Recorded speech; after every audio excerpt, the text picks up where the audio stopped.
Aquarius Midian.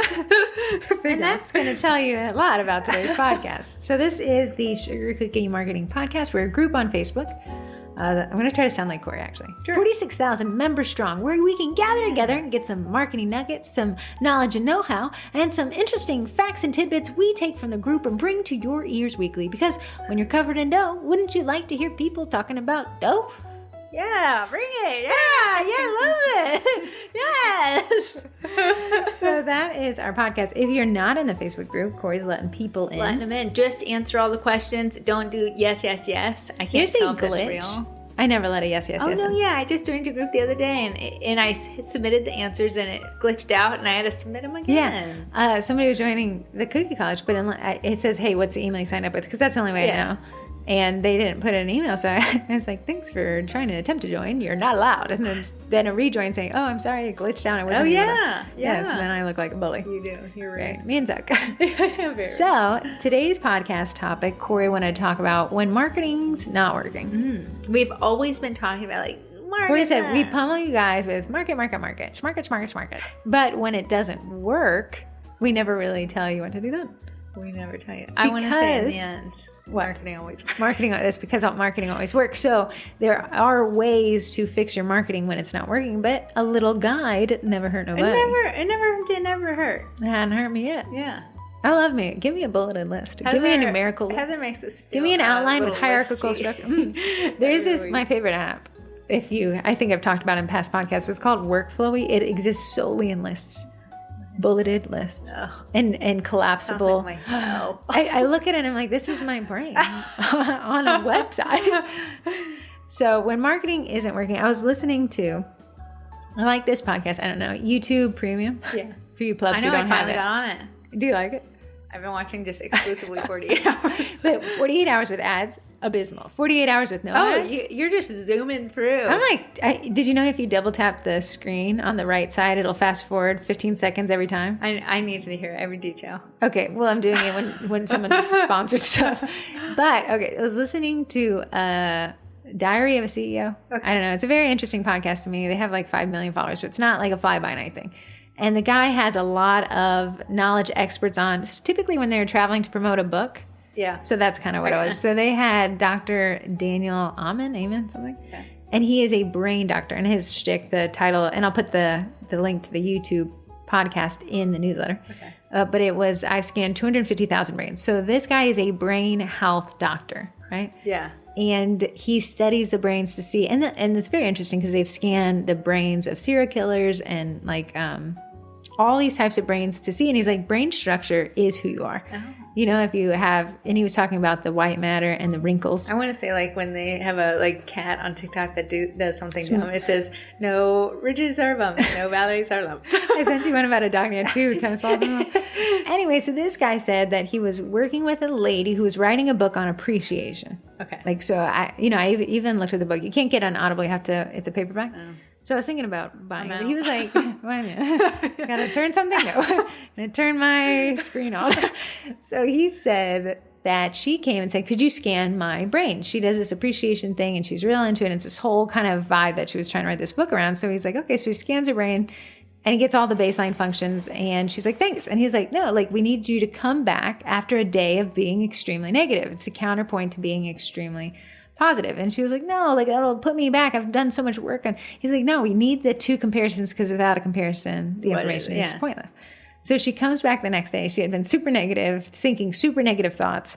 And he scans her brain and he said all her higher functions, all the prefrontal cortex processes were functioning at below the performance than they were yesterday. And he said, it showed me this. He said, why would an athlete be good at something and then get into a slump? Because an athlete, if you're good at running, you're good at running, but why are you suddenly not good at running? And he said, because when that prefrontal cortex functions less, you become less coordinated, and that your mindset literally affects your performance, even in a physical aspect. Yeah. So he was like, before anyone thinks that I'm a positive thinking guy, he says, I'm a power of reality, real life thinking with a positive spin on it. Because he said it's delusional to say, I'm going to eat this cake and it won't affect my waistline. Right. But he said it's different to say, I'm going to reward myself by eating this cake because I've gone to the gym or something like that. Okay. So your mindset really matters. And it matters in terms of performance. And I think that's when marketing's not working, it's more of a mindset issue, which is great, because if we said, if it's not working, shut down your business, that would be doom and gloom, nail in the coffin. This is your marketing's not working, here's your mindset. And I know people are like, well, that's just your thoughts. But your thoughts become a physical embodiment. And you said when they rescanned her brain on a bad day. Yeah, it was absolutely underperforming compared to the positive day. The appreciative day. You are what you think. You are what you think. And then if you eat that cake, you're that too. And I cannot wait for lunch. I am going to get a red velvet. So Dad was talking. Dad is into golf. Not good at it at all. He's not great into golf, but he's passionate. He's getting ready to retire, so he's looking for that hobby. And it looks like it's going to be some golfing. I'm not sure if he's that great about it, but he was talking about this thing in golf, which sounds so funny when he called it the yips. I don't know what it means. But basically, if you think you're going to mess up, you mess up. So you get the yips. But the problem with the yips is once you have the yips, you think I have the yips, so I'm going to have the yips. And if I think I'm going to have the yips, then I'm going to have the yips. And so it actually it completely throws people off of their golfing career once you get the yips. And you can, there's some podcasts on a guy who lost his whole career to the yips and how he dug himself out of it. So do you have the yips? The marketing yips. Is nothing marketing in your marketing? Nothing marketing in your marketing. You got to start thinking. So the concept being is your mental state, is your mental perspective the reason your marketing isn't working? And I would suggest it is. So I want to say you're human. If you launch this whole marketing campaign around a new product and it doesn't go how you want it and you're discouraged, that's normal. Okay, but now we've got that discouraged prefrontal cortex is operating less than. So then when we do our next marketing campaign, it is operating less than, which leads to the prefrontal. So you see this downward death spiral. What I like to say to myself, instead of that with a failure, I tried Italian method macarons last week. They all crackled. I'm guessing because I haven't seen them. Yeah, I know. They just had to toss them. Instead of saying that's a failure, I say I learned something. I did it wrong. So you can learn something from even something that's failed. And it's not a failed attempt. It's just now a learning moment. Corey and I are exceptionally cynical. Very much so. We even have almost every Tuesday we say, is this a problem? How cynical we are. I know. And it is. But it feels so good to be like, but then we are like, wow, that was not fruitful at all.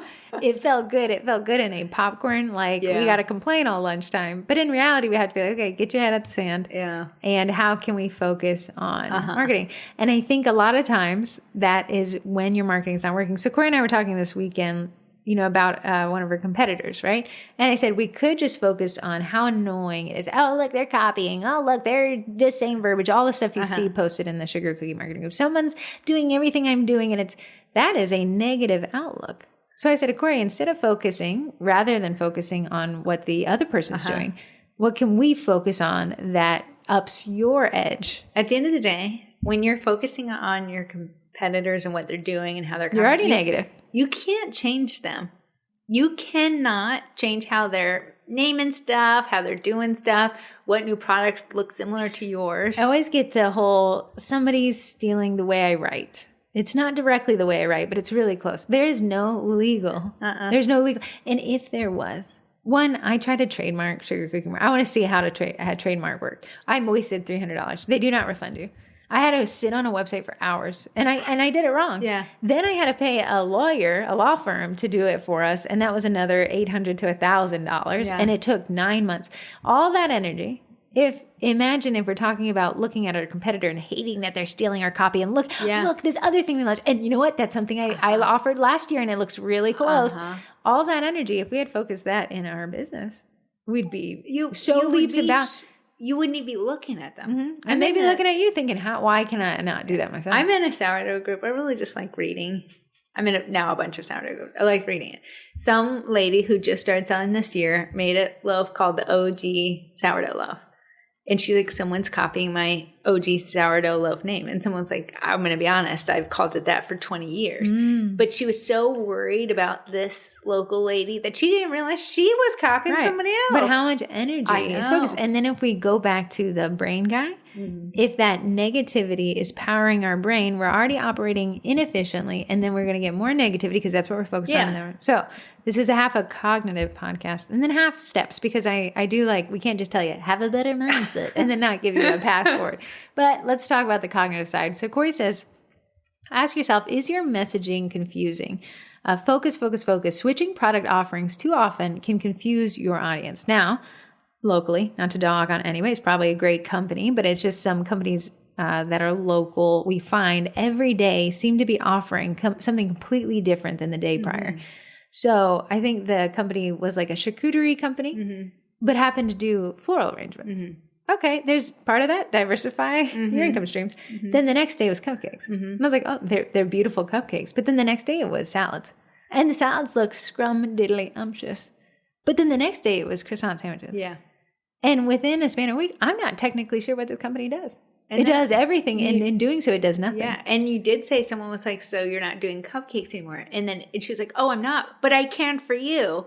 Which was super accommodating, but it turned out the next day there was more cupcakes than she told, and now it's a cupcake flash sale, only for the next day to be back to floral arrangements. And that, while it feels accommodating, while you feel like you're being strategic, while you feel like you're being a business who can sell and is capable of these things, when you're king of nothing, was it jack of all trades, master of none? I think when someone's asked for a charcuterie, everyone's like, well, I'm not sure if she's still doing them, but maybe check here. I will say, as just from looking into the bakers around, there's trends that go on. You know, we had the bronuts, the cronuts, the donuts, the hot cocoa bombs. Then it was the tea bombs. Yeah. So there's a lot of trends that can happen, and it's fine to jump on it. Oh, now it's the Dubai chocolate bar. Dubai chocolate bar. I have love to try them. It's fine to jump on trends, but how it doesn't muddle your moneymaker. So while the Dubai chocolate trend was big, it's just a trend, so it will trend away as they do. Are you muddling your message where you're like this great cupcake baker, but then you got into this Dubai chocolate and people are like, well, what about the cupcake? Are you a Dubai chocolate maker? Are you a cupcake maker? And then we have so much confusing messaging, and messaging can be confusing in many different ways. Either an inconsistently delivered message says, are they still in business? A message that you're selling everything makes you wonder if they're selling nothing. The biggest one I see that bakers make the mistake of is when you constantly are saying you're taking a break. That is a muddled message, because now when the next person goes to refer you, I couldn't refer my grandma to a mechanic that the last time I went was closed, because this is my referral is going to be like, well, I used this place, but they were closed last time. Yeah. So I found this other place I didn't love as much, but I'm not sure if they're open again. What is that signaling to that person? That you have the potential to waste your time and go out to this mechanic. So I see a lot of bakers like taking a break. And listen, you run your business however you want. But when you post that taking a break, coming back, sometimes I see people come back and leave the sugar cookie marketing group 4 or 5 times. They're like, I just can't stay away from cookies. I get that. But at the end of the day, what is your audience thinking? Because I can't recommend someone who I'm like, sometimes I have this list that I send to people if I'm booked of local bakers. And I'm like, here's... Good luck. Yeah, and I was like, you know what? Here's one. I'm unsure if she's still working, so put that one on your last. If Corey's confused, everybody's confused, because the person who needs cookies real quickly for a birthday that's coming up in 2 weeks, they're not gonna sit around and be like, "Are you sure you're not when you come back?" Yeah. So that muddled messaging, that confusing thing, and you're saying, and you could think here, like, girls, well, I can't take a break. Like, I have a family, I have kids. You can take a break, but there's so many tools on social media. What you guys don't realize is I'm out of town a lot. We can schedule out these podcasts. I can schedule out social media posts. I schedule out that newsletter a bunch. All of this can be scheduled, so I'm actually present even when I'm not there. I like Ramit Sethi. He's like a financial YouTuber. Yeah. He was like, all this past month, I've been in Europe. It looks like I've been in my office. Yeah. You guys haven't known it. He took a break. He didn't announce it. Here's the thing. Also, this is why I'm like, take a bunch of pictures of the sets that you do, because if you do need to take a month-long break, you can use that old content. Nobody knows. And nobody needs to know about the big... What I personally think, hot take here. Toes, curl them in. I'm about to step on them. Oh. When people make the announcement, I'm stepping back, what you want is the ego trip of people saying, oh, I wish you would. I'll miss your bake. You're so great. How would I ever do without you? And then you're like, that felt great. And now I want more of an ego. Now you're forgotten. Yeah. Yeah. So when you make the announcement, I've returned and everybody gets me, then you get all that ego stroke. Oh, thank you. And I think that ego trip is costing you a lot of money. Yeah. You're taking a big trip. It's an ego trip. Yeah. At the end of the day, if you're taking a month or 2 off, That's okay to not announce that. You can drop your posting schedule down to once every week or once every 2 weeks. Guess what your form can say? I'm not Corey just blurs out the whole month. Absolutely. You'll never know. When Corey went to the beach, you know what she didn't tell anybody? I went to the beach. Yeah. She just said that week was unavailable. The week after we did that flop of a vendor fair just recently, I took that next week off because I needed to recharge. Didn't say it to anybody. You didn't say it to me. Hello. You didn't know. I was posting everywhere. The thing is I needed the break, but I didn't need to announce that break to everybody. But Corey didn't get the ego trip of the big closing up shop, guys. Yeah. What are you going to do without me? So that is a part of that muddled message. That message where I'm not sure where this person's at. I'm not sure what they're selling. I'm not sure, it's that I'm selling cake balls today. I'm selling cake pops tomorrow. I'm doing brown-nuts and I'm doing Rice Krispies, but I'm not doing. It's like, whoa, I've seen people who are like, I'm no longer offering this. Okay, I'm bringing it back. They don't need to know when you're not offering it. Yeah, anymore. Nobody needs to know. Yeah, one time someone local said, I'm no longer offering this specific thing. So when I went to recommend, I was like, she no longer offers this thing, but you could get this thing. She comes and comments, no, I offer that now. I look like an idiot. And I like to bring it back to car dealerships because I think it's something we all have to drive, so we all know, right? Toyota will present its lineup, and it will maintain that lineup year after year doing small upgrades. You know what it never tells us? That's not selling the last year model anymore. Yeah. It never says, guys, 2023 is over in the 2023 model. It'll run a discount, but it won't. There's no announcement that they're stopping production and they're starting. It's just, hey, you want a Toyota 4Runner, you can get one from 2009 and you can get one from 2029. Yeah. And that is what it is. That consistency over the long term allows us to know that Toyotas are very reliable cars. They've consistently proven that not a ton has changed. Yeah. So that is number one, your muddled messaging. Number two, are your goals dialed in?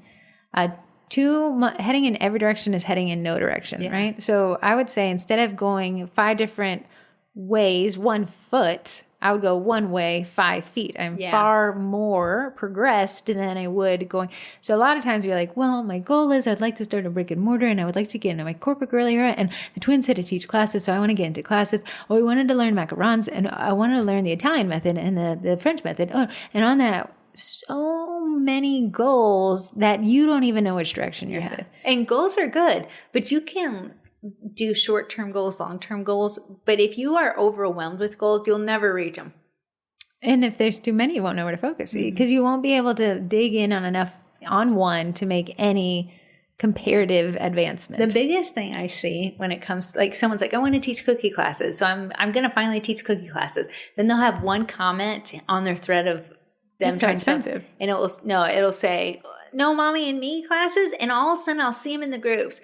Guys, I need mommy and me ideas, but like you haven't even taught the first class. Corey and I will say, someone will be like, can we do a mommy and me class? We're like, actually, you could bring your child and yourself to this class, and it will be a mommy and me class by default because you're here.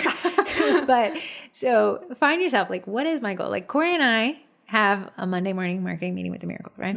But Corey's like, each month I want a goal, and then each week I want tasks. Now the tasks always have to support the goal, because otherwise, if there's so many tasks, the goals aren't getting looked at. If there's so many goals, the tasks aren't getting done.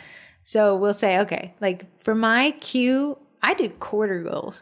Because to me, that's there's so much work behind a goal. A quarter goal gives me about, 3 months? Yeah. That's a lot of time to really make sure that production is made.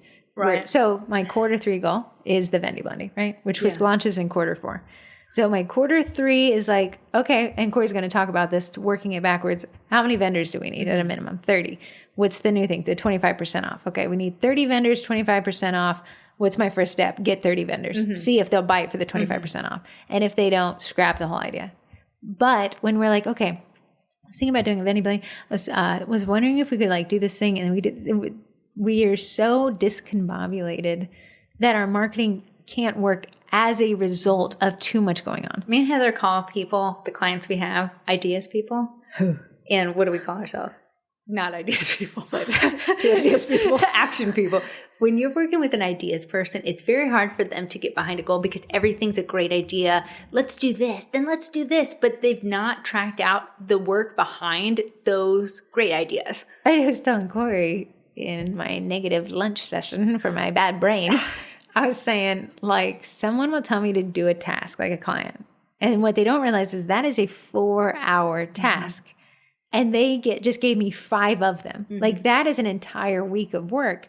But they're like, they just kind of farted out an idea. Yeah. There's no thought, there was no intention, and there was no goal attached to it. It's like, let's see. I used to tell Corey that some of these clients are like, I'll tell you what I don't want. So I do all this work, and they're like, that's what I didn't want. But they wouldn't give me the direction of what they do want because they're not driven by goals. And I always bring it back. This one client was like, we want you to write our newsletters. Like, okay, so we started writing the newsletters. And they're like, yeah, we're not going to actually use them. And I was like, well, I really don't want your money. I don't want to produce something that won't be used. They were like, well, we just like to keep. It was wild. Oh, God, this was weird. Yeah, that was a really weird out-of-body experience. I wrote some. But ask if your goals are dialed in. If there's too many goals, if the goals are too sporadic, again, if the goals are muddling your message, zero it. Perhaps throwing a wild card at that, 2 goals per quarter. Yeah. That's a great, it doesn't feel good because you're only working on 2 things, but what's behind those goals is a massive amount of work. Yeah. So if you're like, well, let's say this goal, Corey's like Italian macarons and 1 vendor expo. That's her Q3. Let's say that's it. To me, the amount of ingredients I'm about to waste trying to figure out Italian method. And we got to see if the Eddie worked. That whole wedding expo took about that wedding expo thing, and it took 2 people 1 month, and that was not enough runtime. Right. But it took 2 people 1 month of work. I know. For one little tiny idea. So narrow in your goals. If your marketing isn't working, likely you just are going in too many directions. You're focusing on too many options. I also want to say be smart with your goals. I used to be the person who would have all these ideas of things I want to offer during the Halloween season. So I'd get the packaging, I'd order the cutters, but I'd run out of time. And I got very discouraged because like everything was laid out in my mind. It was going to be awesome. It was going to be this, that I'd be like, oh, well, the time is gone. We're getting into busy season. So if you make more goals than time you have, you're going to be burnt out. Sad. You're going to be miserable. You're going to get, by default, you have to be in a negative headspace. If you don't get the right nutrition, if you don't get the right sleep, you're going to be in a bad mood because you should be. Yeah. And then you're going to say, well, why is nothing working? I know. So you want to be smart with your goals. Don't make a giant goal when you have no time to meet that goal. So as we come into the busy months, make your goals a little bit easier to attain. If you have a harder goal, set that one for January. Sometimes I have this goal, and it was the best laid plans of my cement. It made me feel great writing it down. But then I'm like, wow, I'm not doing anything towards this goal. It wasn't a good goal anyways. It sounded delicious. I'm going to delete it. It just wasn't in the cards. It's not. And that's freeing. It's freeing and it's healthy. But it feels gross. Yeah. It feels like I'm a loser. But then I'm like, I'm a winner because I've just made a ton more space for something I'm actually going to do. Yeah. Number 3, again, on our cognitive list, and then we'll switch to the action items. Do you have enough campaign runway? I want to explain what campaign even technically means. Go ahead. If you are, a campaign just is this marketing runway for something that let me pull the table closer. Your head keeps leaning farther and farther back. What can I do? I'm very energetic. I want their ears to have a consistent audio quality. A campaign is basically if you have like, I need to do a pre-sale and I'm planning for a Halloween pre-sale and I'm going to have the execution date on October 30th. Your campaign is the prep time and everything that needs to go into that October 30th date is called a campaign. All the way to October 30th. So the campaign has a start date and the end date could be far after October 30th because you're doing follow-up, entry, and, posting, right? So, but we set a campaign start and stop. And I think if we go back to the example before, that can't be days long. These are quarters long. These could be year long. I worked for this company, property restoration, right? So all I've ever done in my life is marketing. And my boss, all she'd ever done in her life is she had a psychology degree and she was the owner's child. Like that was her professional. So, so she would say, well, let's try this week. And it would be this crazy campaign. Like I had to go stop by these insurance agents and teach this class. But if the class wasn't full by the end of the week, she'd be like, well, that didn't work. Let's start something else. But I'm like, the class won't be full until the end of the year, as long as we teach one class a month and we market to these people monthly for the entire year. Right. But she never let the campaign have any runway, so it never had any growth. It never was able to build itself up to be anything. So it creates a frustration in marketing. Well, nothing's working. Nothing's working, and I'm frustrated. So I'm going to try something. Let's see, that's not working. Yeah. The campaign takes so long. This podcast, I pull the numbers weekly, and I put them in a spreadsheet. For a long time, we were a sub 100. And you're like, well, that's not working. But Corey and I are on podcast 179, I think, today. And people are still saying, there's a podcast. Right. So 179 weeks of consistent podcasting. And now we consistently pull in 3,000 listens a week. Yeah. But what if we had stopped when it was 75 listens? Well, we would have been like, it didn't work. What if we had shut down the groups when it was 5,000 members? And Heather wanted to. I was going to, because I said, listen, it's not working. I want to do that as a stunt. But the campaigns, they're so long, they're so slow, but they're like a big ship. Once they get going, there's no stopping them. They're headed there. But a lot of people just start off, oh, they're not making any progress like I thought. Wait, I'm going to turn off the ship. Oh, I'm going to turn the direction. And, that's always like, it's like turning around a ship because it takes so much time. But we're just constantly switching directions. I want to say, and we've said it before, when me and Heather started teaching classes, the first class we offered, only our mom signed up. Now, if you come to one of our classes, people are like, you sell out so far in advance. I can never get in there before they sold out. If we would have gone crazy it was to get that. I was like, Corey, we sold a ticket. Oh, it's our mom. Yeah, I was so like excited. It was nice what you did, but it was a letdown. But here's the thing. If we would have said, okay, classes aren't for us, we would have left so much money on the table. But we would have been right because that first class wasn't for us. Oh, no. But we were wrong in that the campaign needed. Now we've been doing classes since 2020. So this will be 4 years. Yeah. The classes do fill up super in advance. I had somebody ask for a refund for the Christmas class. And I was like, Corey's like, refund? And I was like, yeah, they booked it in January. So no wonder their schedule changed. They no longer live in the state. So we have that consistent, that long-term campaign. And it's for instant gratification, for the instant gratification world we live in where we get likes and shares and things go viral, slow-moving molasses campaigns can feel like failure. Wrong. Yeah, it feels slow, it feels gross, it feels not exciting. I know. But it's consistent. And I'll tell Corey, every week I send out the Wednesday newsletter. I've done it for just years at this point. And now 7,000 people get it. But for a long time, not a lot of people got it. And I could have pulled the plug then, and what a waste. Yeah. Look at all the money. We have these podcast sponsors. What a waste. We'd have never met them. We'd have never gotten that income. We would have never sold the class tickets. We would have never had the cookie marketing group, the cookie college. I want to say, I started making cake pops late last year. That was the beginning of my marketing funnel. Posting them to an audience who had never seen me make a cake pop in my life. Just recently have I been getting a lot more cake pop orders. It takes a long time. Wow, but imagine if the first cake pop didn't sell and you're like, well, that's not. Yeah. People don't, my market, this would always seem, my market can't sustain cookie classes. My market doesn't. Don't let me, baby girl, click to your page and see you made 2 posts about it. Then, your market, it wasn't your market that can't sustain cookie classes. It was you that didn't have the staying power to market the long-term campaign. Yeah. So ask yourself about that campaign runway. When was the last campaign? Do you even have campaigns? Campaigns are a great way to organize yourself and to work back the problem. So look into that. Number 4, are you being consistent over the long term or only energetic in short spurts? Corey and I talk about this a lot. Consistency, again, over the long term is boring. I think sometimes we think marketing is flashy and fun. In reality, it is slow and it is consistent. And sometimes post gets likes. And sometimes I've been posting the calendar countdown. For years. And sometimes they get shared a lot. And sometimes they are just me and Corey liking them. But it's consistent over time. And there's that blend of how are we beating a dead horse here? Should we just put it out to pasture? Or is this just how the algorithm works? And we didn't hit the algorithm right this week, but we'll hit it right next week. Are people using this as a resource? Either way, on Monday at 10, you are going to get a countdown of the upcoming major cookie holidays heading your direction. And that supports our message. I want to help bakers be more efficient in their business. And that is a post that matches that branding. So are we being consistent over the long term? I see some people are like, I'm back from vacation, rejuvenated and ready to sell.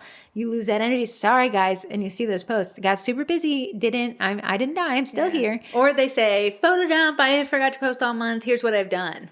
I can see the vendors sometimes going to CookieCon hey, I've just been busy with life stuff, but I'm still here. Don't forget about me. I'll see you in CookieCon. And they ramp up that marketing the couple weeks before it. And I'm like, what a shame. If you just been consistent there, if you consistently showed up, you don't have to do, again, that knee-jerk reaction.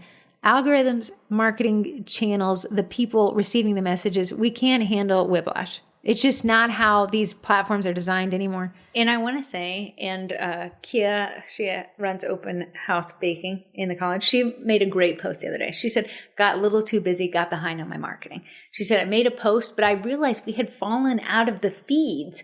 And I can't say that one post will put you back at the top of feeds, but I feel like so many people are like, oh, I got so busy, let me post. And then the post fall flat on its face and you get so discouraged. But you got to work back into the algorithm. You've fallen out because you didn't post anything. Now something took your spot. It's not like it was just sitting there waiting for you to come back. Oh, I say, like, when you're not doing SEO, this is what we did. When you're not SEO, when your website's not climbing, it is by default falling. It does not stay in its place because think of the platform like Google and Facebook. I have to show them something. They're not posting anything, so I'll move them out and I'll show them something else. And that's, that is a big thing. Being consistent over the long term. You don't have to be groundbreaking. You don't have the funniest post ever. You don't have to have the most high quality posted content ever. It is just about putting content out there repetitively over time. And by that practice of being consistent, you will continue to get better. And when you're consistent, the better means you're going to find more engaging content. A lot of times I see bakers just constantly selling and you're like, well, I'm a business. I'm supposed to sell. But what you're selling at the cost of maybe engagement because people are so worried that if they comment, you're going to sell them in a comment. Like, I love this set. Oh, do you want to buy it? Like, oh, God, I didn't mean that. I'm just trying to support you in the comment section. So creating those content buckets that we talk about where you can kind of ease your audience and make it more jovial so they're willing to throw you a like and a comment without feeling that, oh, I'm going to be sold to if you're comment on that. I do like visuals, right? So I made a content bucket. If workflow is my brain in a list, then whimsical is my brain in a mind map. But let me see. I made a content. I was going to teach a class on this in the college. So here is the content buckets. We have 7 days in the week, right? Yeah. Now within them, and I was going to build out one for a baker. So I created these content categories. So again, we have our content buckets, the 7 days. Okay. My content categories are within where the post falls. So I have group post, a story post, an image feed post, a Facebook reel, a text post, poll, video feed post, Instagram reel, which is different than a Facebook reel, memes, and giveaways. Yeah. So these are in the categories, right? So these can all fall within my Monday through Sunday thing. And I was going to do 2 posts per day to show you how easy it is to build this content out that makes your content diversified without totally selling. So I had made one for sugar cookie marketing page. Okay. Now here's what that content looks like. Monday, post 1, weekly countdown. Post number 2 on Monday, a meme about baking. Okay. Post number 3, a Vendy Blendy vendor feature. Nice. Okay. Tuesday, got to make 3 posts because Corey and I was challenging ourselves to make 3 posts. Prompt, ask a question. Post 1. Post 2, a free transfer sheet. Obviously I haven't done that, so we didn't get that. Post 3, a featured app that I use to streamline my business, which could be Workflowy or this very app I'm using, Whimsical. Wednesday breakdown, which I do every Wednesday morning. Post number 2, upcoming events for the group. Thursday, product features, something Corey and I sell within the Cookie College, one of those memberships. A prompt again, a poll about baking, and a throwback to feature a Facebook Live that was already taught. I feel like you did a lot on that Wednesday. You have like 5 things. I'm sorry, I switched it. Okay. My bad. Wednesday's back. This is actually really sad. And then Friday I have a prompt, but this time use an image because the other prompt was a text post. The one prompt was a poll, and this is an image. So you can see that I can take a bunch of polls in different ways. Yeah, but diversifying it so it's not the same old like. You can see that very little sales were mentioned in there. And there's another sales post, but that means in 7 days with 3 posts per day, there was only 2 sales pitches within there. A lot of it was informative. It was humorous. It was funny. It was instructional.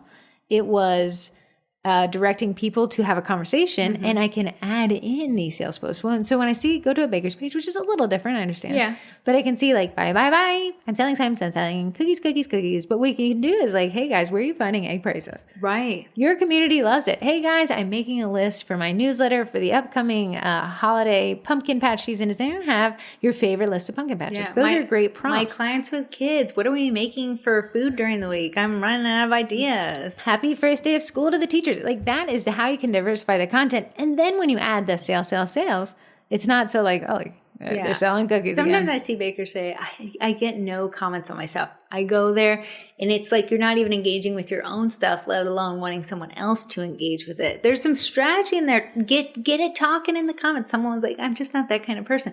Nobody knows that it's me behind the page unless you bought from me. Mm-hmm. And then I try to make something funny. Someone laughs at it, but it gets the conversation going. Mm-hmm. So that is a great way to engage your audience, to build up that consistent content without seeming one-dimensional. Yeah. It's not as hard, but you just got to sit your butt down and take that positive approach. It's like, what can I do here? If you want inspiration, go to the Sugar Cookie Marketing page on Facebook. A lot of that stuff can be tailored to go to your direct audience. I will say, though, when me and Heather are feeling lazy, there's a lot of memes going on. Hey, man, memes. Are we consistent? Or is something going up? I have some memes in the oven. They're baking. They're going to be solid. Yesterday, it was advanced. It was advanced, and some people didn't get it. And didn't get Our eggs and yeast is like, I love you, but I don't get it. And I was like, yeah, this is a different one. She got it. Okay, now let's go to the roadmap. So we talked about the yips. That we talked about like this mental strategy, but now let's go to like more of a grab your pen and paper. Let's do this. So one, work the campaign backwards. If my launch date, let's say, is the Vendy blending, which is November 29th. Where do I need to get the vendors to start sign up? Well, we said June 1st. Okay, that's our old vendors. Now I need a sign up date for new vendors. That's September 10th, 11th. When do you cut off vendor signups? Yeah, okay, November. So now we have a timeline. Okay, now within that timeline, what needs to be done to reach the let's go back and let's do a Halloween pre-sale. That's more. So let's say October 31st is the go day. No, actually, the campaign ends before that because pickup day's got to be before. So let's say the 30th. Let's say October 30th is the end date of this campaign. That is pickup day. Right. Okay, so if I have a pickup day, I have to know how much time it takes to bake this. Right. So you're going to have to work it backwards. So we're doing DIY kits. Sure. DIY kits. So I'm estimated to sell 30 in my campaign. How many days do you need to create 30 of these? So to create 30, depends where I'm buying the boxes from. Are they the theme boxes? Am I just doing a bakery box? Because Amazon's 2-day shipping, but if I got from... But we're only talking baking. So we're gonna give ourselves some shipping time, but I'm going to tack it onto the front of this. I would say give me a week. Okay, so now we're back. Let me pull up my calendar. Well, your pre-sale is going to end a week before that because you need the time to bake. So we have the 30th is pickup day. Yes. So you need to have started baking on the 23rd. Mm-hmm. Okay, so that means, but we need to sell 30 of these because we haven't sold them yet. So give me like 3 or 4 weeks. So we're going to start promotion on October 2nd, which aligns very good with the holiday. It does. That is do or die. I'm going to say let's give us an extra week to flirt the idea around end of September. Nice. Okay, so give us another week and a half because I got to order the cutters to make the samples. Okay, so we're looking at the 25th of September is the campaign start date. Nice. So 25th of September, we're sourcing supplies. We're going to estimate. My goal here is 30. You may be thinking to yourself, but I don't know if I can sell 30. That's what marketing is going to answer. We're going to find a way to sell 30. It's not, I'm not sure I can. We're going to find 30 people. Mm-hmm. And when you break it down that way, I need to just find 10 people in one group. I need to find 10 people on my page, and I need to find 10 past clients to order these, right? However I'm going to do that, I'm going to do that. Mm-hmm. Then we're going to buy the stuff, and then Corey's going to start that marketing. So she's probably going to have to bake one set. Well. Or she can sign up for the Cookie College, get freebie photos, and then use that if she wants to work more effectively. And then we're going to market that in every capacity possible using different marketing techniques. Because guess what? We have a content bucket we can draw from. So we're going to make a reel. We're going to make a Facebook reel. We're going to do a Facebook Live on it. We're going to make a post about it. We're going to make an event about it. We're going to post it in our newsletter. We're going to talk about it in community groups. And now you can see how much easier it is to move 30 of these. But if you're thinking like your entire marketing campaign is going to be riding on the shoulders of one post. Whew. I wish. You wouldn't see me anymore. Yeah. And sometimes you'll see bakers out there who's like, oh my God, I sold out. I couldn't believe. You can't compare yourself to them. Your audience is your audience. Their audience is their audience. They've primed them and got them ready over the years. Your audience is your audience. So just because you don't sell out on the first post, don't let that be discouraged. Most of us do not sell out on the first post. We don't. Promise you. If we did, Corey and I would be telling you how to market or sell because you did it on your first post and you don't need our help. So you're going to work the campaign backwards. And that's what campaign building looks like. And you see that for that Halloween campaign, we're actually mid-September in a start date. Yeah. A lot of people are like, well, the audience isn't thinking about it till October. We are not. Our holiday. That's why I always think bakers don't get to celebrate the holidays because you've already been in the holiday a month prior to it actually happening. Very good. Number 2, invest in better camera and photography gear and plan strategic photography days. A lot of times, and I hate that our industry is so contingent on photography because it feels like we're just saying, learn photography. No, learn photography like it's your next breath. Like we buy with our eyes. Photos worth 1,000 words. The better your product looks in a photo, the more you will sell. It is so guaranteed.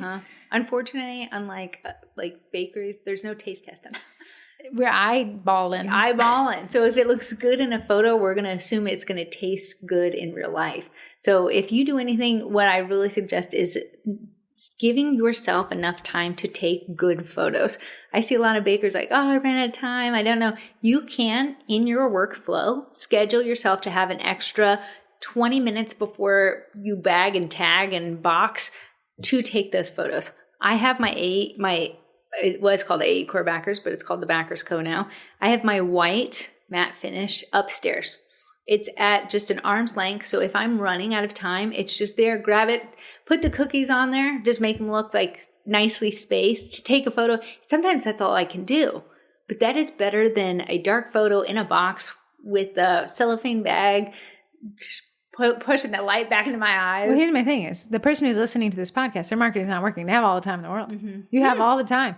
True. Your marketing's not working. So guess what? You get to. True. And if you do this, your marketing will start working and then you'll be able to complain about time and not having enough of it. The number 1 course in the Cookie College, and it could be because I'm the favorite twin, I don't know, I haven't asked the question, is the photography course. And people do like that course. They're not taking my DNS management course. The reason why is because, Heather's stuff is complicated, a little bit. Okay, you set up your custom email and nobody's like, woohoo, that's so pretty. It is pretty, technically. That's true. The photo one can be a difference changer for your business. It can go from making I'm not going to say it can be. It will be. Making. Absolutely. We're in social media. Everything is a visual. The way, back when you used to run Facebook ads and you're like, I don't want to put an image in it. It was like, you're going to put an image in it. We will not even be able to spend your money because nobody will look at your ad. Yeah. So images, pictures, how your product displays. And if challenge for you, if your marketing's not working and you have all the time in the world, which we know you do because your marketing's not working, look at a picture you took today of your cookies and look at one from 2 years ago. If the presentation of the image, not the quality of the work, if the image looks the same, you have a problem. You do. If there's photos that catch your eye on Instagram from your favorite bakers, see what you can do, see what you have that you can replicate, maybe something that they did, whether it be they used a wooden cutting board to elevate, create some shadows, bring attention to a certain spot. You can recreate it that way. And then you can find your own vibe from there. I like it. So definitely work on the photos. I can see what it's so heavily. If your marketing's not working, start with the photos. Yeah. Start with your mindset, but then start with the photos. Like the photo, the mindset. I don't know. Whichever one you want to start with that. You have all the time in the world. So when I say invest in better camera, like your iPhone 13, not going to cut it, unfortunately. I would love to tell everyone to invest in a higher quality standalone camera. If you don't have the funds in that, a nicer iPhone camera, and then learn the iPhone camera. I want to say also, iPhone 13, 14, and 15, and now 16, they are still great. I know you're coming from an Android where it turns into potato at midnight. It doesn't turn into it. It comes out as potato. I have no idea. I don't know what iPhones. I know we're on iPhone 2031. If you had our mom just upgraded from an iPhone 8. Oh, I don't know which iPhone we're on right now. 16 launched yesterday. Excuse me, if you have an iPhone 8, maybe it's time to consider. Don't go out and buy it. But somebody who's not prioritizing photography, we're like, I don't have money for an iPhone. You have money to go out to dinner, so you have money to start saving for an iPhone. Cut out going out to dinner, because when you take those better photos, you're gonna make more money. Yeah, and you know what you can do with an iPhone? You can do a Facebook Live, and you know what you can do with an iPhone? You can do a Meet the Baker. Listen, the reason why I switched to an iPhone from Android is the video on there is crispy crunchy. But that was investment. Yeah. So what you can do is invest in better camera equipment. The Backers, Core Backers is running a 30% off sale for the Vendy Blendy. I'm so sorry. They're called the Backers Code. They changed it. But there's no excuse. Well, I don't have that kind of money. Okay, get your butt to Michael's. And build one. Yeah. Well, I'm not. Listen, if you want the roadblocks there, I can't help you, buddy. Your marketing's not working. You don't want to listen. So you get your negative attitude and you don't have to do anything. But if you invest in your photography, if you learn a new setup, if you learn a new skill, if you say, well, I want to learn how to make the beads not look so awkward. I want to learn how to make tea towels add to my photos and not take it away. And I want to learn how stacking the baking rack with a porcelain plate can make this pop. Sit down and do it. But if you don't, and your marketing's not working, well, I think right there we have a huge issue. You had to come to Jesus when we weren't ready. I feel toe stepped on. I feel like my hand was smacked.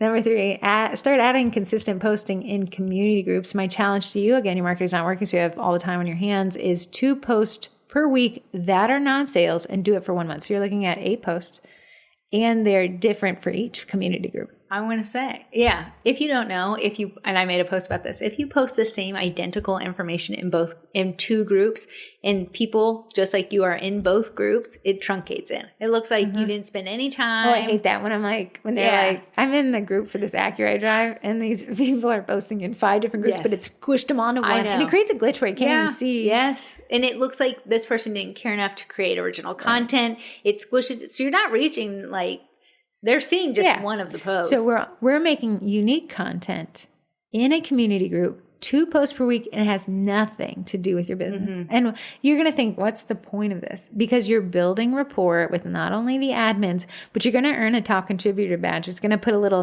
mark next to your name. It makes you stand out. And then everyone's going to recognize oh, there's that person. And then come the sales day, come the time to sell, then you're going to say, hey, I do happen to sell this. I want to say, as being a admin of Sugar Cookie Marketing, a broad and wide group versus being an admin of a tiny community group. Oh, I know. Corey and I will be like, that one, Stephanie with the capital T in it. I know people who try to sneak around the rules. They'll be in my mind, and I'll memorize their profile photo. Maria. Yes. Here's the thing, though. If you are on the admin's good side, they're more apt to tag you if someone's looking for a local baker. And because of the frequency and the consistency, again, that word consistency of posting in a community group, the value added content, you are going to be more noticed. And here's what people don't realize. Groups have algorithms as well. Yeah. People who post consistently in a group and get good engagement, their posts are shown to more people when they do make more posts. So you feed the machine. If you try to skirt around the rules, like one lady posted in our local community group yesterday. Dog walking? No, this is what she wrote. She wrote, hey, I was wondering if there's any good groups that I could post very inexpensive card stock that I would love to give away. Of course, everyone in the comments is like, I'll buy it. Okay, now you're on my short list. Yeah, because you sold on Not a Sales Day by not selling directly. Right. Somebody said happy National Dog Walker Day, which would have been fine. As a dog walker myself, you can be hired to walk your dog for the low price. But there's ways, and me and Heather, there's ways to be good with the rules, and there's a way to try to skirt around the rules. You don't want to get on an admin's bad side because it only takes 2 seconds for them to remove you from the group. But to get on an admin's good side is just as easy, and it's just quality content. So your challenge. Marketing's not working, so you're going to try anything now. You're going to make 2 posts each week for 1 month in a specific community group. If you want to take this challenge to other community groups, you're going to repeat it but not use the same post. So that means you're going to sit down for about an hour and come up with some content that you think that group would like to see. If you know that the Dubai chocolate is popular and you want to post in a foodies group, find a list of people selling that viral Dubai chocolate and say, hey guys, here's everyone. I haven't been able to try them yet, but here's all the places I could find. Does anybody know of any more places? I'll update my list. I was able to post, my 2 posts this week is Kohl's Cash. So we're giving Kohl's Cash yesterday. And then Smoothie King. I love Smoothie King and Smoothie Shop here. Do. If you have the app, you get a discount if you order before 11 for this entire month. Yeah, I've been testing in Corey's community group because marketing is always testing ambiguous prompts, like just questions. So one that did really well is, how do you prefer to waste time? One, I actually found these from another website. One was, what could you give a 40-minute presentation on with zero prep? Yeah. People are like, I'm actually really, really good at cybersecurity. And I could talk at length about DNS and cloud management. Like, probably over 100 comments. I will say some people were selling. It doesn't care. I don't care if they're selling. We're working on providing quality content that doesn't associate us with asking for money. Yeah. But helps you gain a reputation with those people in the group and get on the good side of the admins. So now, if you guys want less of a cognitive, you want a list of things to do, I want you to build out your campaigns for the rest of the year. We're already in Q3. So I'm thinking you've got max 4 campaigns. Yes. probably the 3 major holidays and throw in one extra if you want it, right? So those, we're only doing, you're going to build, you're going to find the date, December 25th. Pickup days the 23rd, right? And then you're going to build that backwards. You're going to do the same with Thanksgiving. So now we have a list of things we're going to do. We have start dates, stop dates. We have times. Yes. We have prep, right? So that's our first step. Number 2, you're going to take a photography class. Mm-hmm. If you don't have any money because you haven't made any sales because your marketing's not working, YouTube. Get your butt on YouTube. There's so many free resources there. Go to Michael's, create your own shadow box, however you want to do that. Create your own staging set. If you have a little bit of cash reserves, go buy the AE Core backers, get a new iPhone or find a better iPhone or figure out something, right? And then take a class on it. So now we have better photography. We have a campaign. Mm-hmm. We're going to go and we're going to find one community group and we're going to make it our little baby. We're going to make it fall in love with us. The people in that community group are your ideal audience. Mm-hmm. You vetted them. It might be a mom's group. You know, moms are the ones that are ordering from me. So I really want to get nice and cushy with a ladies group. You can do that if you say, I really want corporate girly era group. You're going to find a business networking group. Want to keep costs low? They have free ones. Find them. Don't put me a roadblock in here. I can't help you, sir. If you want to be negative, you're going to get negative results. So we're going to find that. We're going to post 2 times per week for 1 month. Good, solid, quality content that adds value to that group, that makes the admins think, oh, Corey and I have people in her group where I'm like, it's them posting. I know it's okay. Yeah. I know it'll go over well. And then we're going to, Corey said, step 4, we're going to work on a local likes campaign. Now, the issue of, I made a post on my page and nobody bought. If you have 200 likes on your page, 2%. Yeah. 20 people might have seen it. And 20 people are not buying. Yeah. If they see it. The problem is a lot of people are like, I have 400 people on my page. That's great. If 400 people were buying, that would be awesome. I'm saying 2%. I have no idea. You looked at me like a math problem and you know that was not my strong suit. Yeah. People will have 400 people following their page. That's awesome. The unfortunate part is 400 people aren't buying. And of that, how many algorithms are you actually showing up 2% of 200 is 4 people.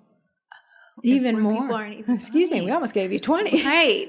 So you have to think, like, if you could grow your page following, that's the only way. And while I don't say likes at the end of the day are just a vanity metric, but there's a certain amount of likes that are good because you can reach those people more easily for free.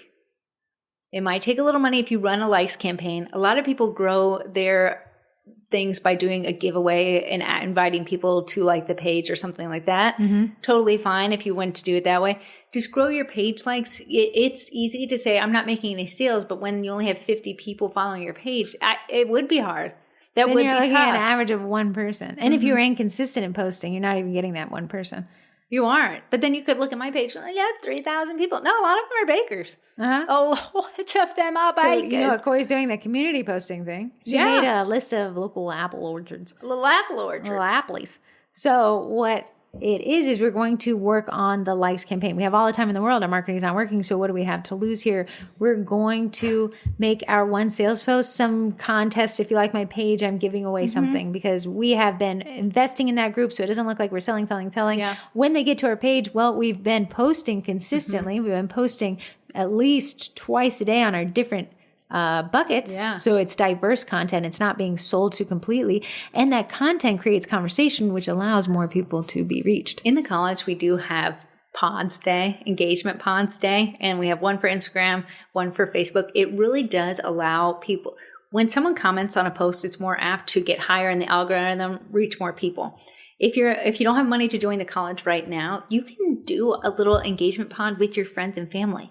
Well, we told our family, if we don't see you liking these posts, absolutely, I don't want to see you at the next family reunion. I'll say, Heather, hey, can you comment on this post? Need some help. She don't even have to ask more. When it shows in my feed, I'm like, wow, that is such a cute thing you did, my twin sister. How nice. But nice. You see, like, that was free. So Heather's helping me. Now my post gets to be shown more. I can now respond to Heather. And it gets even shown more. Because guess what happens when you respond to somebody?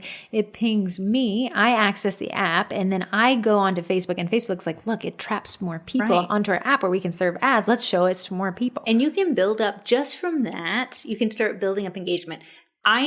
I had a come to Jesus moment with myself. I can't want more comments and not respond to the comments I am getting. I know. It's greedy. I agree. Then I was like, why am I getting no comments? Oh, because no one was responded to for a year. Yeah. So it's on me to then build. So now every comment, I say to myself, before you post your next post, go respond to the comments on the last one.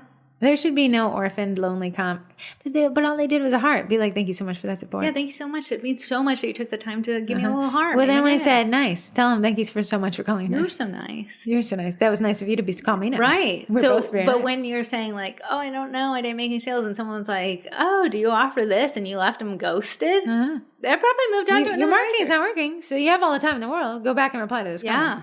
Moving on. 5, audit your sales funnel. Is there something that's driving people over to your competitor? You have all the time in the world. So likely there is a hole in your funnel that people are falling through. You have all the time in the world. Say, okay. I'm doing the things, girls. I did my campaign. I have my 4 campaigns. I got a better camera. I took photography class. I'm getting better there. I started consistent posting in those community groups. And in fact, I've started consistently posting on my own social media. So those are marrying together really nice. I'm working on a local likes campaign, which is ironically one of the posts I make in the community group about a giveaway. I'm going to give away tickets to a pumpkin patch. That'll be great. But yeah, okay. Now I'm driving all this traffic. Traffic is coming because it will, because that's how marketing works. Where are you driving them to? Well, I'll use a Google form. Oh, we have some space there. Job form lets you take payment 10 times for free. You're not making any sales, so you can probably fall within that free one. Let's use job form where we can collect more information, get that money up front. Is it 10 times free per year? I think it's per month. Oh, per month. Don't quote me on that, but I think it's very fair. That's very nice. Right. So we can say, okay, well, you know what? We can do on job form real easy. Put pictures of the product. I love that. Core uses job form, right? Love it.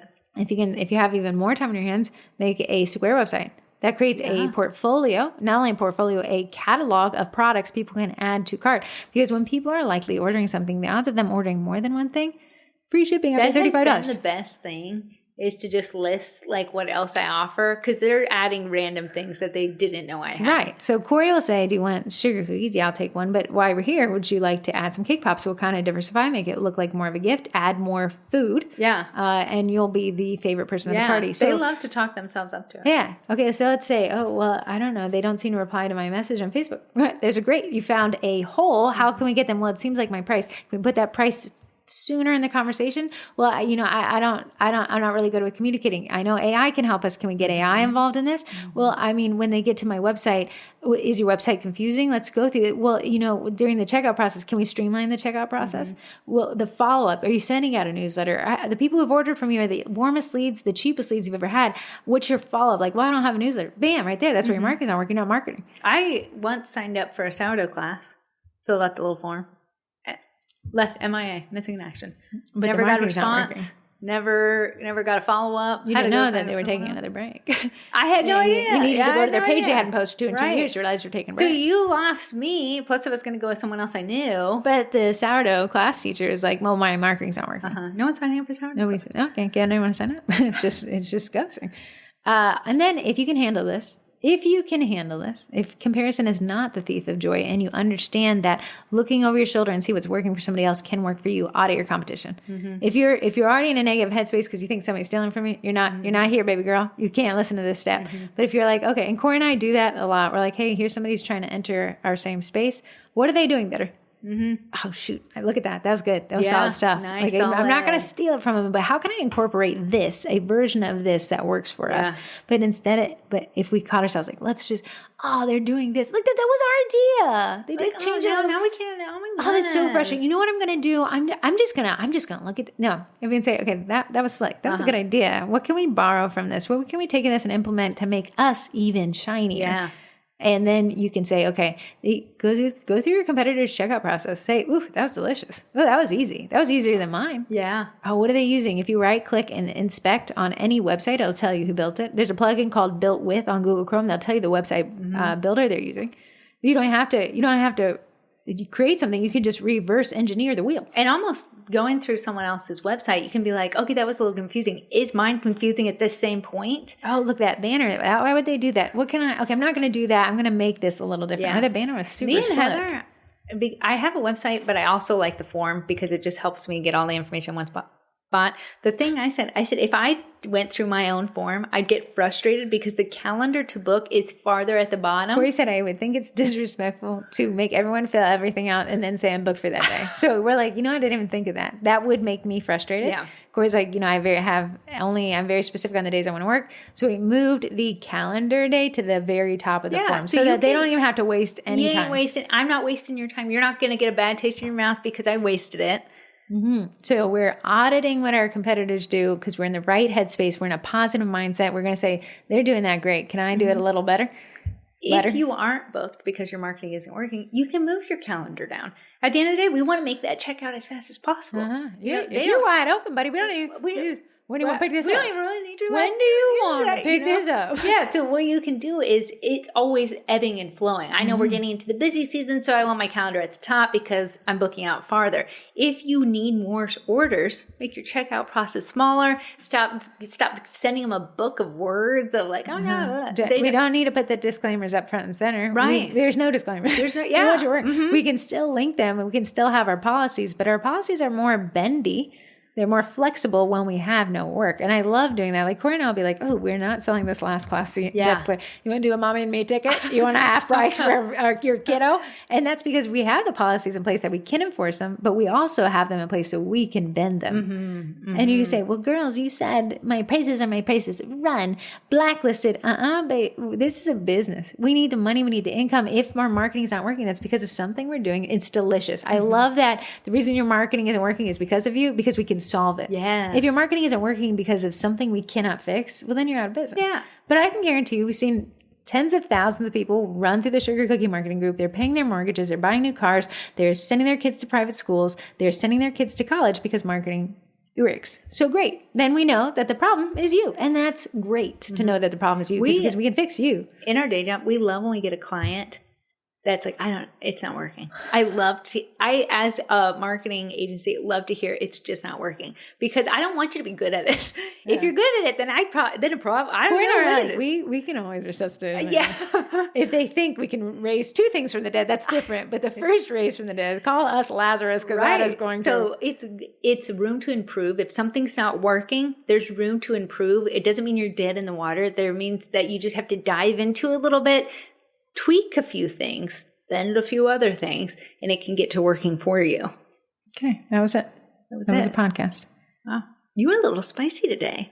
I'm in a mood. Little spice. I'm in a mood. Stay out of my way. Little hot sauce over there. Hey, Corey got You're going to have the dynamite shrimp for lunch? Oh, it's going to be extra hot. Extra spicy. Moving on. Can you believe that CookieCon is in 2 weeks? No way. CookieCon is in 2 weeks. If you want to attend the Sugar Cookie Marketing Sponsored Happy Hour, sponsored by Heather Campbell Brookshire, you can do that. It's September 17th. It's at the Kalahari Resort. It's at a restaurant there. All the information can go to the events tab within the Sugar Cookie Marketing Group on Facebook, and you can find all the details. Heather is posting in there. Heather Campbell Brookshire is posting there constantly. You can ping her if you have any specific question. Her and Kim will be there. Heather Campbell Brookshire, we want to tell her what she does while I pull up the vending She is the Disney adult of your dreams. If you want to schedule a Disney vacation to any of their parks, whether it be stateside or not, a cruise, even Universal Studios, she can help you plan that. And because she's been there and she's done that, she knows what works, she knows what doesn't work, she can help make your trip the best one yet. The great part is you don't even pay her a dime. Disney actually pays her, which I thought was the coolest thing when I went on my Disney vacation because I was like, wow, this trip is going to cost me a lot. Plus this Disney planner is going to cost me an extra arm. And I'm like, no, it didn't cost me a dime. Genius. I said, why wouldn't I have chosen you to get it? Genius affiliate program. Yeah, it absolutely. But Heather Campbell Brookshire can tell you the best times to go to the Cinderella dinner, the best times to have the Mickey Mouse breakfast. Having that kind of guide. Knows. Yeah. Absolutely. So if you want to learn more about that, again, it's September 17th, which is in 7 days, which is wild because I felt like CookieCon was like 50 years away. Yeah. But have a drink on us, and if you don't drink, have a Diet Coke on us. I think there's even food, so have a little snack on us. Plus, it's great to find a buddy. Yeah. CookieCon is what you make it. Like I see people and I'm like, nobody was nice to me. Well, were you nice to them? It is so hard though to walk in a room full of people you don't know. That's why they do the trades. It's nice. The trades are great. An icebreaker.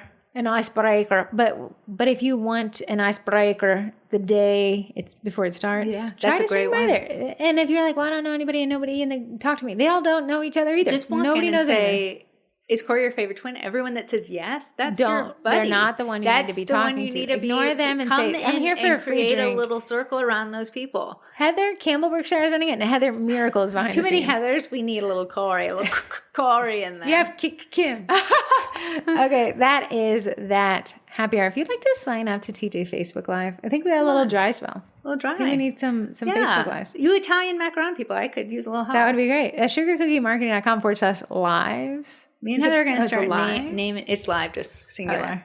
So me and Heather are going to start tagging people. I'm going to. I think we need some. I think it would be I think we have over 160 Facebook Lives you can rewatch. I didn't say why. And you're like, well, I'm not an expert at anything. If you've even failed at anything, you're an expert in failing at the thing you can tell us. We should do? We should do a live on that wedding expo. If we're talking about, we should. We should redo our cookie class 101 questions live. Yes. Do you want to actually do that? Yes. Are you guys saying that? Is this lip service? Put it on there. Okay. I'll do my hair. Kind of looks similar to what it is now. Okay.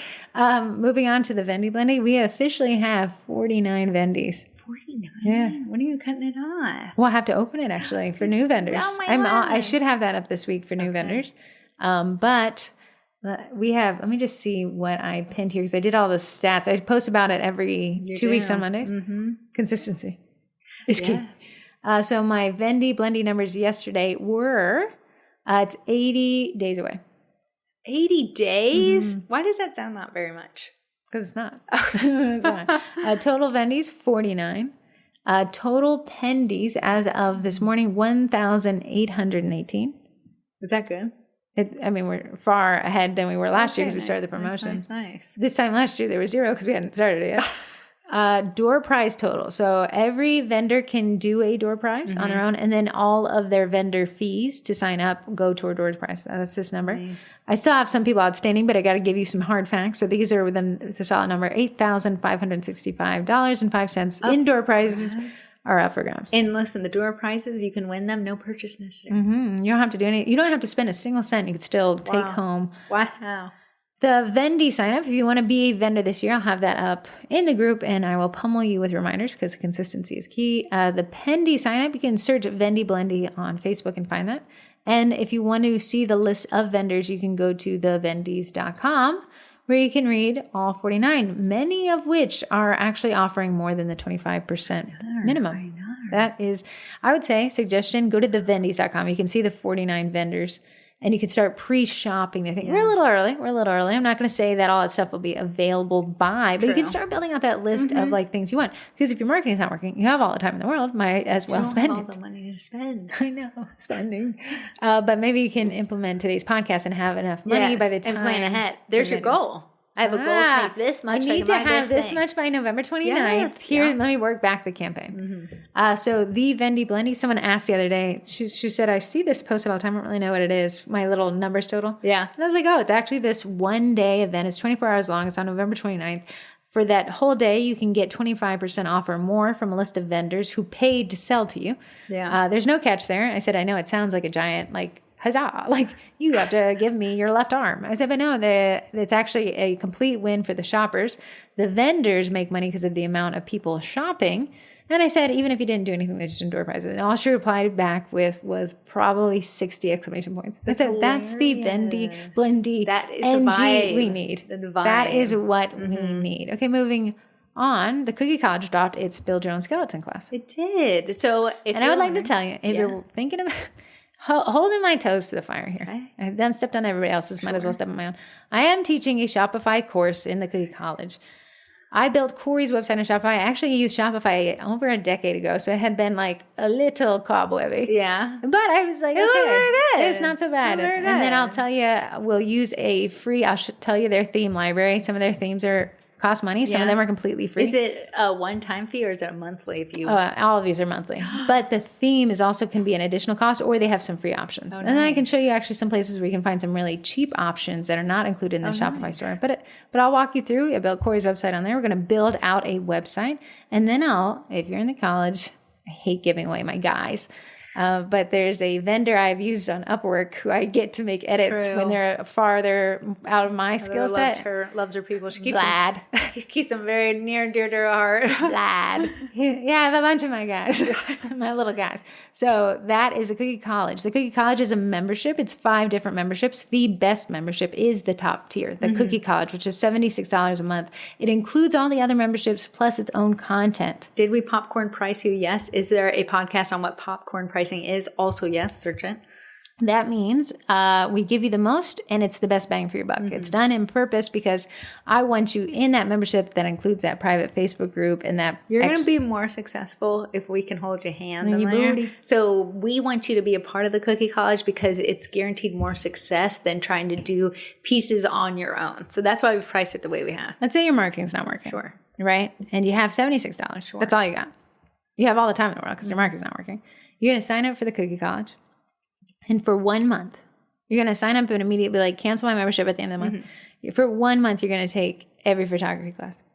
You're also going to snag all the freebies because you paid for it. The class kits is in there. You're going to have the class kits and it's going to give you enough time, enough post material to post the way we talked about on this podcast.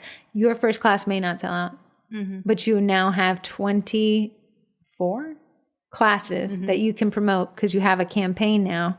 There's a lot of things that you can do in the college that are free. So the photography course, learn how to stage. Free. You have to pay to sign up. There's in the in the college, the copy course is free $50.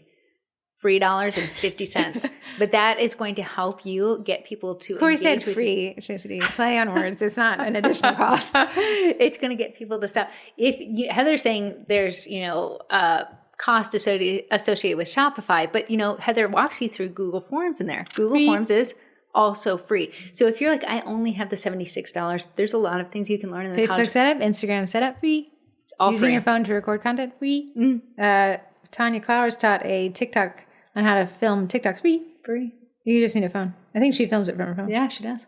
So if you're thinking it's just another expense if I join the college, no, there's a lot of things in there that are 100% free that can jumpstart you. You just have to do it. And I teach a Facebook Live in the college every second Monday on how to squeeze the most juice from your berry. And I said, it is a done with you formula. It is not a done for you. And if you sign up and you don't do anything, the college doesn't work. The college only works if you do, but if you work, my goodness, you will see an increase in sales. Because, and I'm biased, but marketing works. It does. And every time we tried it, it works. It just keeps working. As your sales come in, there comes your custom domain. Now your custom email. I think I pay $7 a month for my little Gmail one. 6.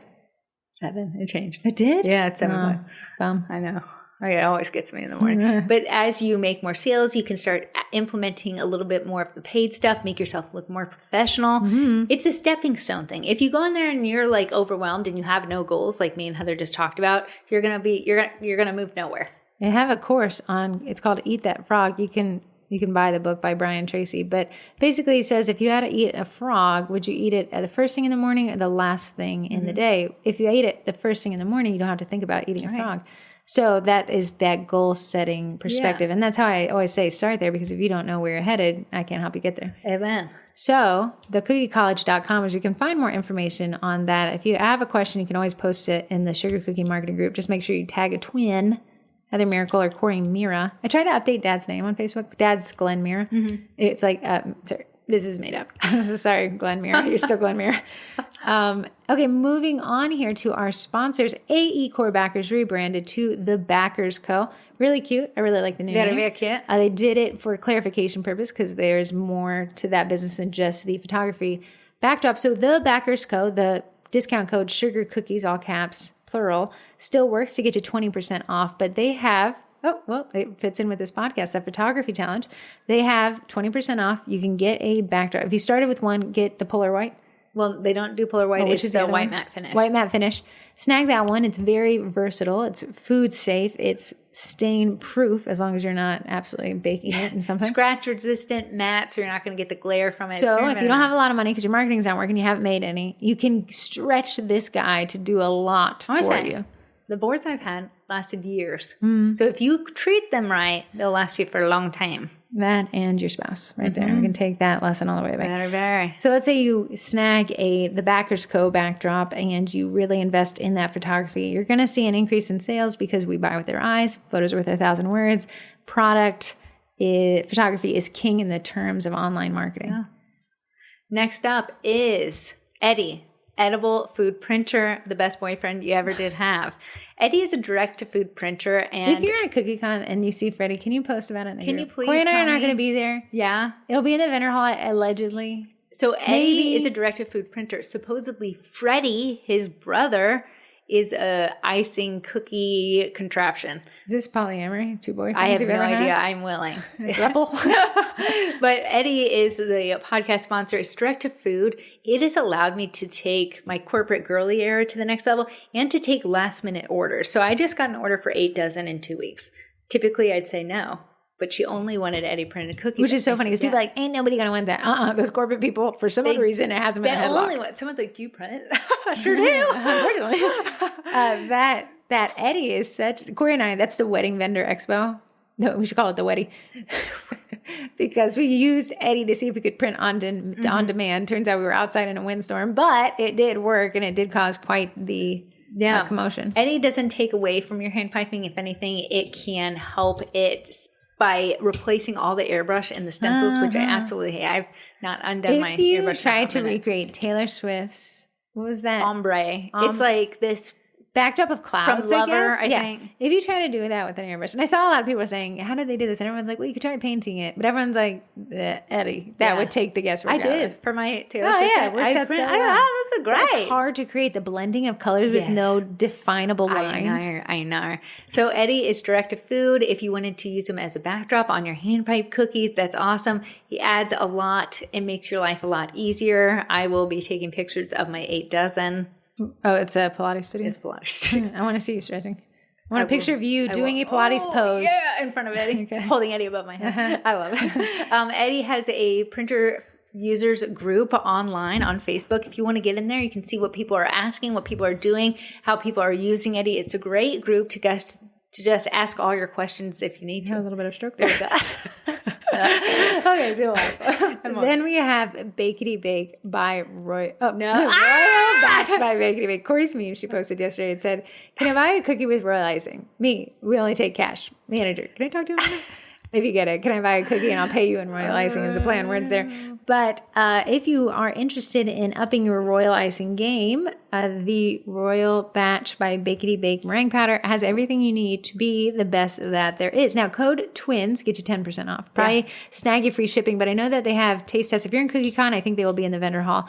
The CookieCons I've experienced in the past, they usually give a free sample. Can't quote me on that, but that would be nice to give yourself a try. Corey really likes it. Likes it so much she actually withholds it from our cookie classes because she says they don't deserve that nice stuff. I don't know. I think it's rude personally. But it is a softer bite. It has white food coloring in it and vanilla extract in it. Add whatever you want though.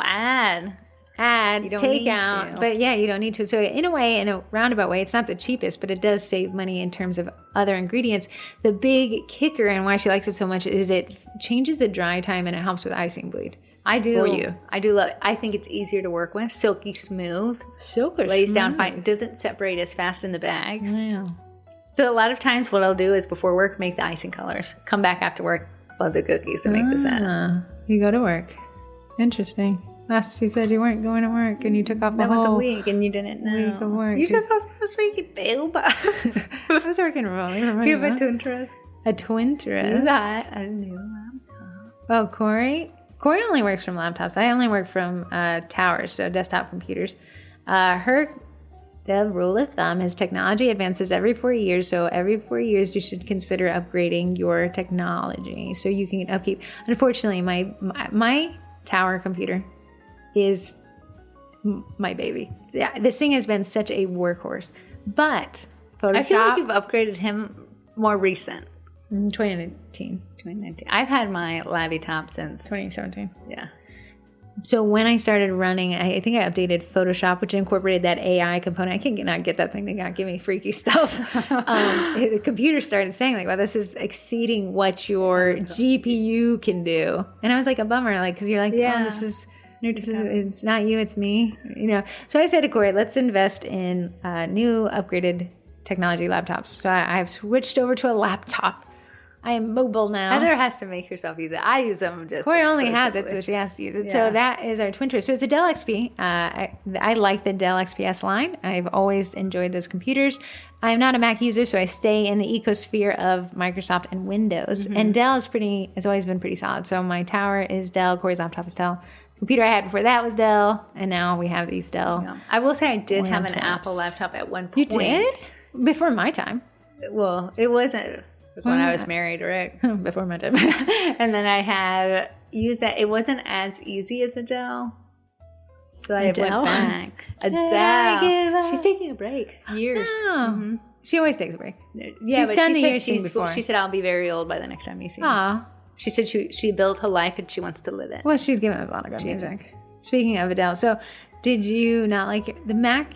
It was not as easy. Because once you come from one world, it's hard to switch to the other. I know. But so I'm Apple phone. I know. Cross-contamination. I know. So I'm Middle Earth. Middle Earth. Yeah. Frodo over there. What is your twin twist? I thought that was our twin twist. No, I think you have a better one. What is it? What would be my twin twist? I thought I actually had a better twin twist. I just don't remember what it was. What? Jenny, our cousin, went and just raided Bath and Body Works. For what? Candles, 3 wicks. The $12.95 price. Deed said 3 wickers always on sale on Sunday nights. $12.95. Mobile and, like online and in person. She got leaves and pumpkin spice. We did not like leaves. I liked it. I liked the pumpkin spice. I need the pumpkin spice. I need it in a way I can't do it. I know. I've been burning mine like crazy. It is fall here, guys. It'll be 80 today, but it started off 60. I know. And everyone is better and nicer and funner. I've been walking. Just walking to and fro. Frodo Baggins. What if I did keep it? Okay, we're going to cut you guys loose. Thank you so much for listening to the podcast. Thank you for support, and thank you for being as consistent as we are each Tuesday. And showing up. Showing up in the group, showing up in the comments. The group, spicy like Heather is. Giving us engagement on our page, even though we never comment back to you. I've been trying to be better about it. Never coming back to you on Instagram. Do as we say, not as we do. If we complain to you that marketing isn't working, I want you to post. I want you to point back at these two because we are the problem. Mm-hmm. When you're doing a laughy thing, I feel like I'm laughing with you in the meme sections. I mean, I want to brace yourself. The music got bacon or going on.